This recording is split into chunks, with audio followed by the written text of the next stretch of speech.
किया जाए, कैसे मठ मंदिरों से सरकार को हटाया जाए और जिसकी यहाँ परिकल्पना हो रही थी कि सनातन बोर्ड बनाया जाए। कल महंत जी ने बड़े विस्तार से, आदरणीय अध्यक्ष जी ने भी बड़े विस्तार से इस विषय पर बात रखी थी। तो सबके मन में एक ही बात है कि आगे आने वाली पीढ़ी को कैसे सुरक्षित किया जाए, कैसे इस सनातन धर्म को बचाया जाए। जैसा अभी महामंडलेश्वर गुरु मां आनंदमयी जी कह रही थी कि बांग्लादेश में जो अत्याचार हो रहा है उसका सबसे बड़ा कारण है, हम कह रहे हैं कि हम कैसे बचें। इस भारतवर्ष की सारी शक्तियां वोट में हैं, जिसकी संख्या ज्यादा उसके वोट ज्यादा, उसी की सरकार होंगे।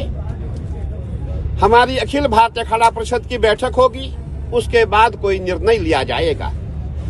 आपने देखा होगा बांग्लादेश में, इसीलिए कहीं ऐसा न हो जितने भी हम हिंदू हैं, जितने संत महात्मा हैं, जितने सनातनी हैं, कहीं हम सब जो है बांग्लादेश के बॉर्डर पे ना पहुंचे।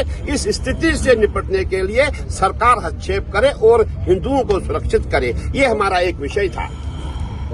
और आप देख रहे हैं इस समय यह महाकुंभ है, विषय हमारे चलते रहेंगे क्योंकि यही समय है, यही उचित समय है। और इसी समय में जितने हमारे देश विदेश के संत महात्मा है, जितने पीठाधीश्वर है, जितने महामंडलेश्वर है, इसी मौके पे अत्याचार हो रहा है। छोटी छोटी बच्चों के साथ बलात्कार हो रहा है। जो हमारे इस्कॉन के मंदिर है उसको जलाया जा रहा है, तोड़ा जा रहा है। जो वहाँ के अध्यक्ष है उनको उन्होंने जेल भेज दिया। और देखिए दुर्भाग्य देखिए हम हिंदुओं का कि उसकी पैरवी के लिए कोई वकील भी नहीं मिला। जो वकील पैरवी करने गया था उसकी टांगे ही तोड़ दी। दूसरा एक हिंदू वकील गया था, उसको इतना मारा कि वो आईसीयू में एडमिट है।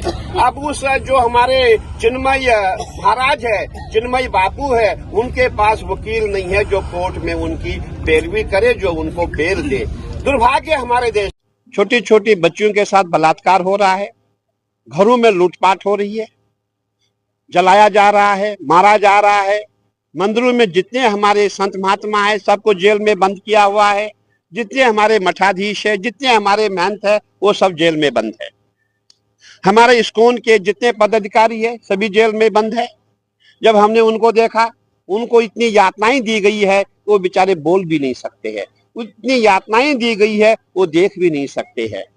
अब इन सब चीजों को देखते हुए सभी संत महात्मा दुखी है। सभी संत आज मेरे पास आए थे, महाराज इस पे चिंतन करना पड़ेगा, विचार करना पड़ेगा, हम सबको एक होना पड़ेगा, हमें आवाज उठानी होगी। इसलिए मैंने आज संतों को कहा कि आज उचित समय नहीं है, आज हम जुलूस निकाल नहीं पाएंगे, आगे देखा जाएगा। और हमने सोचा आज आपके माध्यम से हम सरकार तक ये बात पहुंचाएं कि जितने भी हमारे सनातनी, जितने संत वहां जेल में बंद है, उनको बेल मिले, उनको रिहा किया जाए। उन्होंने जब कोई अन्याय नहीं किया, उनको किस बात की सजा दी जा रही है, उनको क्यों पीड़ित किया जा रहा है, उनको क्यों मारा जा रहा है, उनको क्यों पीटा जा रहा है। तो इसीलिए हमने भारत सरकार से हम एक प्रस्ताव पास करके भेजेंगे कि तुरंत जितने भी बांग्लादेश में हमारे सनातनी, जितने संत वहाँ जेलों में बंद है, उनको रिहा किया जाए। अच्छा महाराज, महाकुंभ भी अब धीरे धीरे करीब आ रहा है, कितनी आप लोग इंतजार है, क्या कहना चाहते हैं और कितना भव्य दिव्य होने वाला है? देखिए हम सबका प्रयास है हमारा जो प्रयागराज का जो महाकुंभ हो दिव्य और भव्य हो, क्योंकि हमारे माननीय मुख्यमंत्री जी स्वयं एक संत है, स्वयं बहुत बड़े पीठाधीश्वर है। और आपको याद होगा 2019 का जो महाकुंभ था वो भी बहुत दिव्य और भव्य हुआ था। इसीलिए हम सब का संकल्प है कि जो आने वाला कुंभ होगा वो उससे भी दिव्य और भव्य होगा। और जो भी संतों का, जो भी जितने संत है, जितने महात्मा देश विदेश से यहाँ आएंगे, सबने संकल्प लिया है कि ऐसा कुंभ हम करेंगे, ना भूतो ना भविष्यति, न कभी ऐसा हुआ था न कभी ऐसा होगा। सबका प्रयास है कि हमारे माननीय मुख्यमंत्री जी सबके साथ मिलके, सबके साथ जैसे पिछला कुंभ हुआ था उससे भी सुंदर कुंभ होगा। जिस तरह की तैयारी चल रही है उससे संतुष्ट है महाराज, और क्या समय पर सारे कार्य और शुरू हो जाएंगे? देखिए एक समस्या का विषय बना हुआ है। अभी आपने देखा होगा अभी तक गंगा जी ने जगह नहीं छोड़ी हुई है, तो हम सरकार को भी दोष नहीं दे सकते हैं क्यों कुछ कारण ऐसे है कि अभी भी गंगा जी का जो जल है अभी कम नहीं हुआ है। अभी आप मेला लैंड में देखेंगे कहीं जगह ऐसी है जहां जगह सूखी नहीं है। 14 सेक्टर में जमीन बांटनी थी, वो नहीं बंट पाई क्योंकि वहां पे जगह अभी सूखी नहीं है। तो ये समस्याएं हैं, इसमें सरकार को दोष देना उचित नहीं होगा। तो मैं समझता हूं कि जैसे भी होगा माँ भगवती रक्षा करेगी, महाकुंभ की रक्षा करेगी और बहुत दिव्य और भव्य कुंभ होगा। लेकिन अच्छी लग रही है आपको, व्यवस्था अच्छी है?